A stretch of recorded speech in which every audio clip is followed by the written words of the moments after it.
Hello, clever people, and welcome to my review for The Mummy.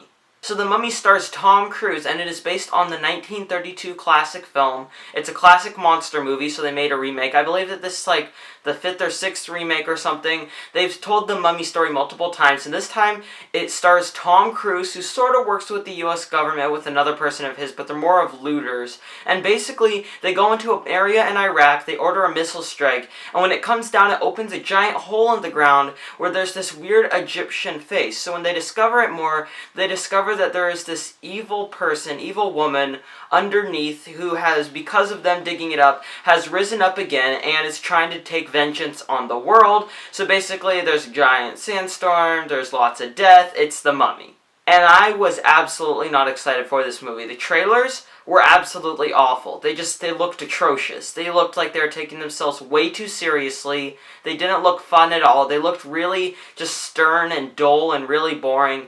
So I went, and also the Rotten Tomatoes score was very, very low. So I went into this movie really not expecting much. I was honestly expecting a really bad movie.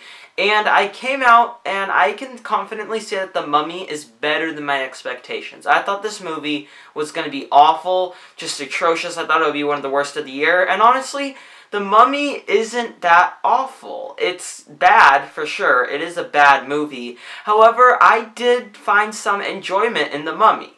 It wasn't anything immense. I wasn't entertained constantly. In fact, I'd say I was entertained about 30% of the time, maybe.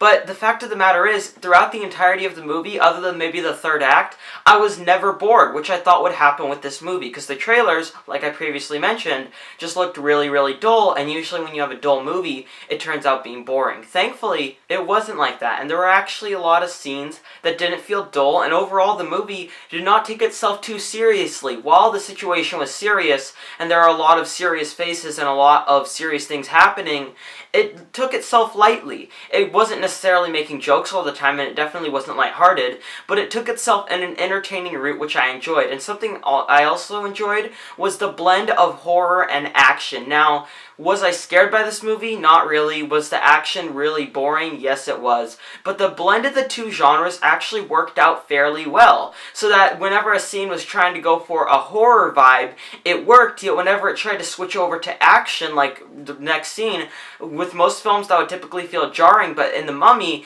it actually felt quite natural, and it actually flowed pretty consistently.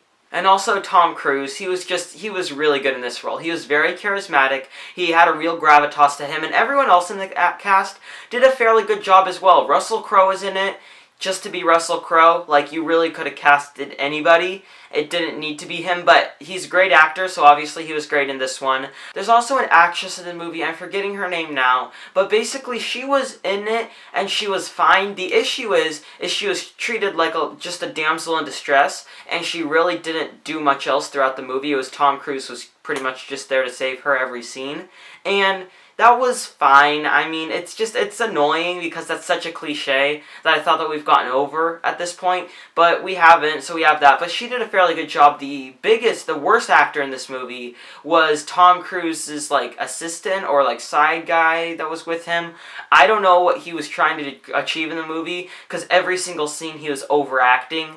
He was just treating everything like he was acting like he was on stage or something. And that's not what you should do during acting. On stage, you should act big so that your reactions can be seen by the very back row, but when you're in a movie, you can be more quiet and reserved since it's a giant screen right on your face. Unfortunately, this guy, even though I'm pretty sure he doesn't have any theater experience, he acted like he was in a play throughout the entire thing, and that just really took down the movie. And while I'm glad that they went for a more light approach to it, a more entertaining approach, I don't think that the comedy in this film really should have been there. A few of the jokes are okay because they're not too obnoxious, but there are some jokes in this movie that are just plainly awful. I don't remember laughing a single time on this movie. And they have multiple jokes throughout, and you can tell, sometimes they'll tell a joke and then they'll wait like 2 or 3 seconds afterwards, like it's a sitcom, only without the laugh tracks, so it just sort of feels awkward, and they're just sort of standing there. there. And maybe one person or two people were laughing, but really no one else was, so it was just dead air.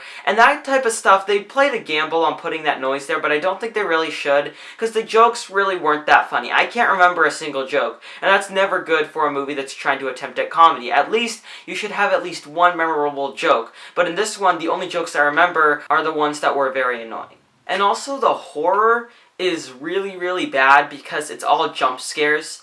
It's just characters jumping and a loud noise. None of it is actually psychological horror. They definitely could have gone with something, because you have it so that the mummy is controlling Tom Cruise. It's not anything new or original, but it's there, and it's something that definitely could have lended some good psychological horror. Unfortunately, they go more for the jump scares, like a police going into a place, and then seeing a bat, and the bat jumps out at him, and he's like, whoa. Or there's a mummy creature that goes over a person, and like screams at them, and it plays a really loud noise. Just stuff like that didn't need to be in the movie, and it was just there to appeal to the teenage crowd that are typically are used to jump scare movies. Now also, do you guys remember a time where exposition wasn't forced in movies? Back in the 30s, or the 40s, or the 50s, or maybe even the 60s, where exposition was just subtly put into the story?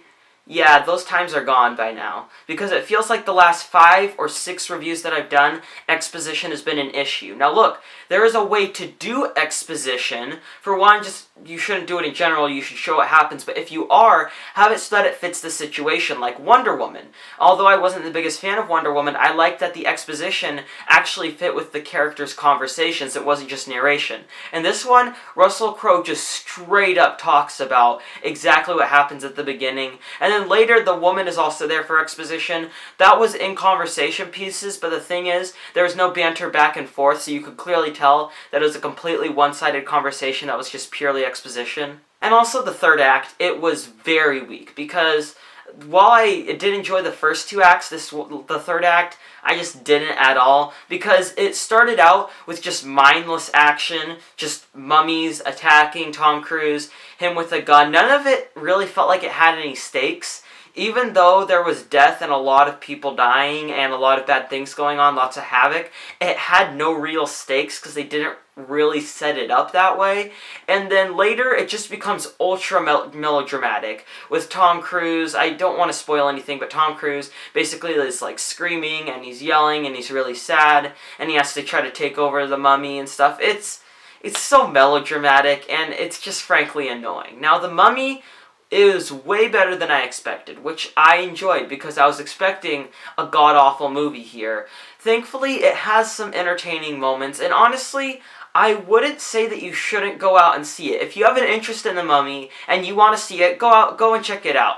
I would say go see Wonder Woman instead, or go see Guardians of the Galaxy Volume 2 if you haven't yet. But if you've already seen those two, you really have nothing else to see this summer season, you aren't interested in the dramas or the horrors, you're just purely interested in blockbusters, and you're interested in The Mummy, I would say just go see it and make up your own mind about it. It's a bad movie, but it's not one of the worst, which is why I'll give it a 4 out of 10. Alright, that concludes my review for The Mummy. What are your thoughts on this film? Comment in the comment section below, and let me know. I'm Robert Burke, and this has been The Clever Critics. Goodbye.